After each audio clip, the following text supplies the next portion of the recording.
Hi friends, this is Caitlin. Welcome back to my channel, or welcome if you're new. This is the second video going up in my 2024 Halloween series. Today I'm going to be using this beautiful stamp set from Picket Fence that was illustrated by Kelly Taylor. She is one of the main reasons I ever even started making cards, and so to get to use this stamp set and work with her beautiful art has just been a dream come true. To clarify, I did get this on my own. But yeah, this is the Autumn Bountiful Beauty stamp set, and I have the coordinating dies, and I love it because all of the words have dies as well. And I was so excited to color this up that I didn't even think about like how this was going to end up working in the end. And so I just stamped everything. Right, I see in my brain somehow all of this was going to fit onto one card, and as you saw from the thumbnail, I'm sure that didn't happen. So we're going to be making two cards, and this is a very color heavy video. I didn't want to overly speed it up. I was watching old videos of mine the other day, and some of them I used to speed up like between 4 and 8 times, and I wish I could go back and fix them, but I used to edit on my phone, and so all of that original footage is long gone. But yeah, so this is a little bit of a longer video. You can hit pause now and go get a snack if you want, or if you're like me, maybe you have this on in the background while you're doing dishes or whatever. So yeah, I'm starting out by coloring in the wagon, and I'm emphasizing the wood grain texture that's already there, going in with my E40 markers. I love this combo because it's warm enough that it goes with all of the pumpkin tones without being so orange that everything on the card just ends up orange. And this is where we're going to put that larger pumpkin grouping. They're going to get tucked inside. But yeah, this was just such a fun one. I've had such an amazing response to the first video of this series, the Lawn Fawn Spiderweb Candy Corn card. I will link that, and this will be in the playlist with it as well if you didn't see that. It's definitely a very different vibe than these cards. These are a little bit more sophisticated or a little more elegant maybe in my mind, where the Lawn Fawn one is definitely very cutesy. But you guys know me, I love all kinds of Halloween, and yeah, thank you so much if you're here from that first one. I hope you like this one, and I plan on posting 1 to 2 Halloween card videos every week from now until Halloween. So there will be plenty of Halloween content if that's what you're looking for. Let's see, once I had all of the wood grain colored in, I went in with some warm grays to shade in these wheels, adding the darkest shadows on the outside of each, is that a wheel spoke? And then just going around the whole outer part with that W7. I just wanted to keep it easy. There's not a ton of real estate here, so there was no need to make it more complicated than it needed to be. And really the star of the show for these is going to be, or are going to be, the pumpkins and the flowers. I knew going in I wanted to do a mix of pumpkin tones, and so you're going to see multiple different pumpkin combinations. The main structure of how I shade my pumpkins is the same for all of them, just kind of altering for the size. But this is my current favorite combo. It's a little bit brighter, a little bit more bold. It's a YR09. YR68 is my medium, and YR04 is my lightest shade. And the way I shade my pumpkins is I like to add shadow in between each of the kind of like lobes or sections. And then for whichever one of those sections is like facing forward, where you see the full oval of it, I like to add a U shape or like an N shape at the top and the bottom, which you can see I'm doing right there. And that will kind of help give that rounded feel for that center section. And then I just kind of blend and pull those out, the top and the bottom shadings. and try to connect that oval on the center one. This was a slightly less saturated color combo that I used to use. This was my original combo with the YR Teens. And then this is another one I've been playing with. It's a little bit more of a brown base, so EO9, EO7. And then it seemed like it was going to be way too brown, so I ended up bringing in YR16 to kind of glaze over that, and I really love how that turned out as well. So for all the stems, we're pulling in G99 and G94. That's going to be the same for all of the pumpkins on both of these images. For this bigger one, I decided I wanted to have a couple white pumpkins. I currently have a pumpkin plant surprise growing in my backyard from, I guess, one that I composted in the past.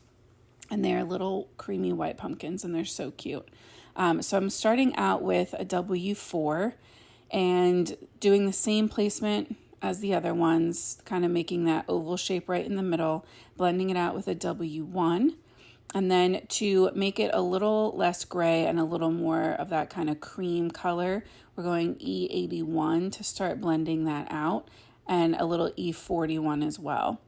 Sometimes I'll add a 50, but that one can be a little yellow. So I've been trying to play with some different combos, and because both of those cream pumpkins that I picked are so small, I didn't want to get carried away with extra colors I didn't need. So I'm bringing back in that YR09 combo one more time.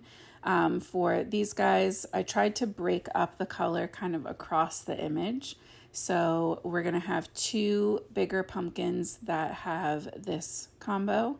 And I do love images like this because it is a little repetitive. Each pumpkin is shaped in a way that keeps me like thinking, but it's nice to just be able to have like my combos picked out into the side and just be able to kind of like chip away across the image. I really like that. These are just so beautiful. And like I said, I have been watching Kelly Taylor since back when she was Kelly Letavola. She was the second card maker I ever found on the internet, and watching her videos was the main reason that I started making cards. So I'm just so grateful for her and to her for making all of her content over the many years that she's been part of the card community. Okay, here's that teen combination again. So it's YR18 for that darkest shade. Again, just going through defining all of those sections. Then YR14 is my medium, and YR12 will be my highlight. Those were actually the first orange Copic markers I ever bought, were the 18, the 14, and the 12. And that was my pumpkin combo for at least the first year that I was coloring with Copics. So it's been fun to kind of play around and find new and different combos to add in. But sometimes you just, the original is a classic for a reason, right?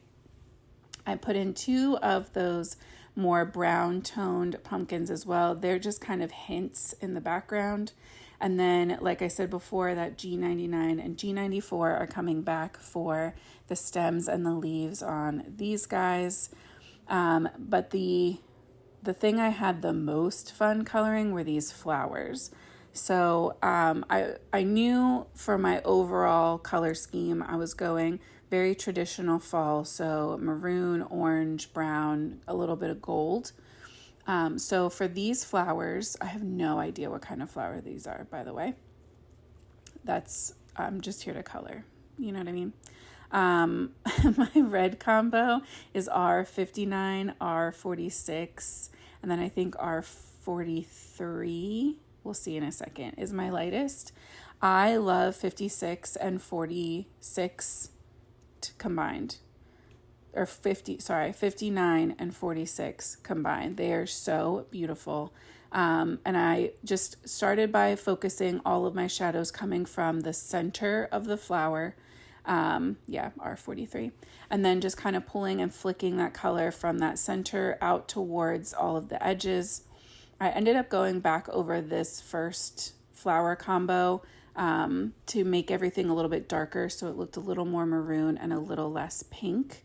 but you'll see the whole process a second time when we move over to the bigger cluster as well. I brought in those same green colors from the stems to the flowers just because it was so easy, and I liked how everything was looking so far with those autumnal tones. I brought in that YR14 on both stamped images for those little tiny flower buds. They were almost so small that it didn't really matter, but I figured it was easier just to go ahead and knock them all out.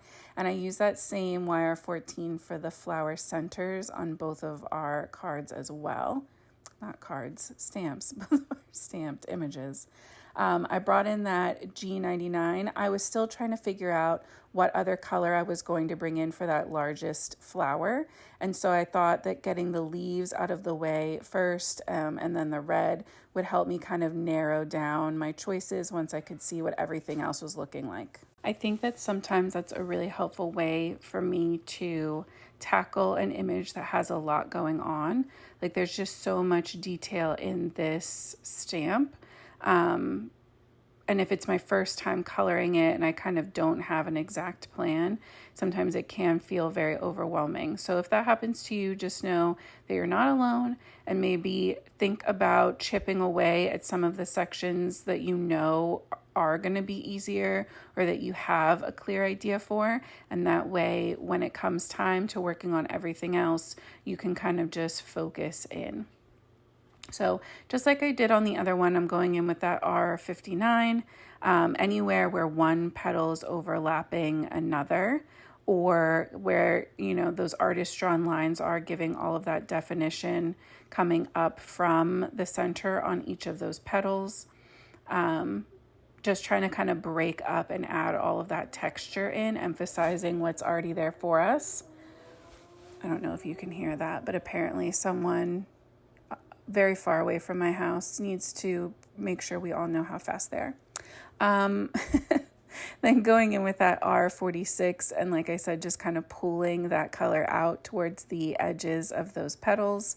And then we'll bring in, of course, that R43 on just the tips to blend all of that out and give that really pretty highlight. As I was working, I did decide that the flower wasn't going to be like a sunflower because that's just not how it is drawn, in my opinion, but it is going to be kind of sunflower colors.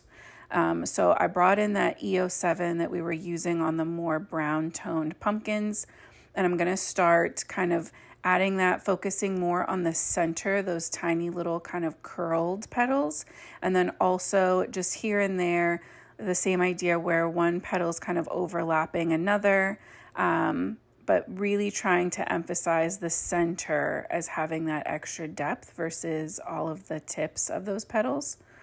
And we're going to lean this over in towards a more golden color scheme. And I really love how it turns out. It makes me really happy. So I brought in some orange, that YR18, just to start kind of leaning that brown more over towards yellow. I didn't want it to look like bronze, if that makes sense, with like brown and yellow. I wanted it to be a really warm, rich kind of golden color.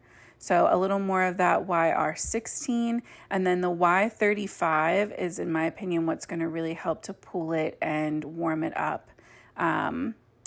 So yeah, I just think this turned out so pretty. I love these flowers all together, and I think this little spray is really cute.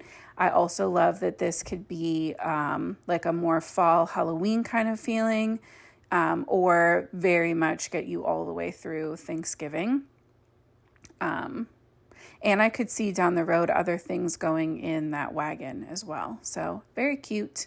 I don't own many Picket Fence stamp sets, but I think it's funny that the ones that I do have are all spooky or Halloween or fall themed. But I'm sure that says more about me than it does about Picket Fence. So I cut two different backgrounds from Honeybee Stamps paper. We have an orange and we have a red. And then I ran 2 pieces of white cardstock through my Pink and Main sweater 3D embossing folder, which gives the most amazing knit texture. It's stunning. And then I die cut all of my images. And we're going to just start kind of building up that first card. I didn't like when I put the pumpkins on the behind the cart that you could see the white, like it didn't make sense. So instead of worrying about stamping or anything like that, I just colored the inner part of the wagon orange, but I guess the whole thing could be wood. And that way, once everything gets stacked together, it doesn't... It's not filled in with pumpkins, but it's looks enough like that your eye kind of ignores it. So I put down that orange panel with my Tombow mono adhesive like tape runner onto an A2 size card base. And both of these are going to be landscape cards. And then I placed that dry embossed panel right on top. I glued that on with some liquid glue. For the other one, I have that red maroon color cardstock, which I think just partners up so well. And then I'm grabbing cranberry and tiger lily glitter embossing powders from Pink and Main. I showed them before I started, actually, like before I was going to actually need them, but that's okay. They're just going to hang out on the top there until we're ready for them. But I placed down my both pumpkins with liquid glue, and I popped up the wagon so there would still be a little bit of depth going on there. And I really love how that turned out. I bet you can hear that too. It's train o'clock over here. For the florals, I kind of played around with them being in opposite directions. It took me a while to decide which one I wanted at the top versus the bottom, but I really liked that kind of diagonal look that I ended up with. Yeah. So I stamped out my 2 finer line sentiments, the Hey There and For You, with just regular black ink. We'll die cut those with their coordinating dies as well. But in my opinion, the sentiment stars are the heat embossed sentiment. So I prepped my cardstock with my words. It's very late for me. I'm so sorry, guys. I prepped my cardstock with anti-static powder tool, and then went in with my embossing ink for each of those. My thankful is going to go with my flowers, so I did that in the cranberry glittery embossing powder. And then the pumpkin, of course, is going to be in that tiger lily, which is a newer color for Pink and Main. It's this really beautiful, deeper orange. The other one they have, Sherbet, is also beautiful. If you want to see how that looks, you can go check it out on my candy corn card that went up. That is the first video in this series. But yeah, once all of that was melted, I used the coordinating dies for everything to cut them out. And again, I just love when companies not only give the dies for the like scripty handwritten style, but also for the like regular ones, right? I just think the end result looks so nice and crisp and clean.